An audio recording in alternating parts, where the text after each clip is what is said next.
बिस्मिल्लाहिर्रहमानिर्रहीम नहमदुहु व नुसल्ली अला रसूलिहिल करीम अम्मा बाद। मोहतरम नाज़रीन इकराम, एक साहिब हैं अमजद शेख, इनकी जानिब से कमेंट है, आरीश नाम रख सकते हैं क्या? आरीश नाम रखना चाहें तो यह नाम बच्चे का रखा जा सकता है, इसमें किसी भी तरह की कोई ख़राबी की बात नहीं है। आरीश आइन के तलफ़ुज़ के साथ, सबसे पहले आइन है, उसके बाद रा है, उसके बाद या है और आखिर में बड़ा शीन है। आरीश आइन के ऊपर ज़बर के साथ, ये अरबी ज़ुबान का लफ्ज़ है। अरबी ज़ुबान में अरीश के माना आते हैं सायादार चीज़।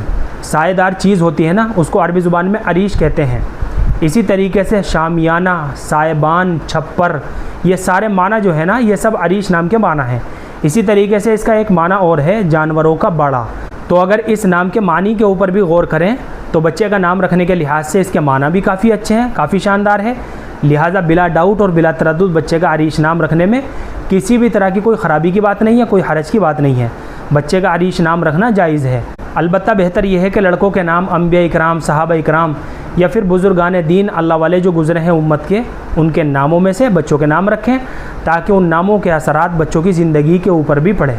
और अगर आरीश नाम ही रखना चाहते हैं तो मैंने आपको इस नाम की पूरी डिटेल तफसील के साथ बता दी है। आरीश अरबी ज़ुबान का लफ्ज़ है और इसके माना आते हैं सायादार चीज़। शामियाना, छप्पर और साहिबान, ये सारे माना जो है ना, ये आरीश नाम के माना है। लिहाजा बच्चे का आरीश नाम रखना जायज़ है। उम्मीद करता हूँ कि आपको अच्छी तरह समझ में आ गया होगा। अल्लाह हम सबको सुन्नत व शरीयत पर पाबंद फरमाए। फ़क़त वल्लाहु आलम।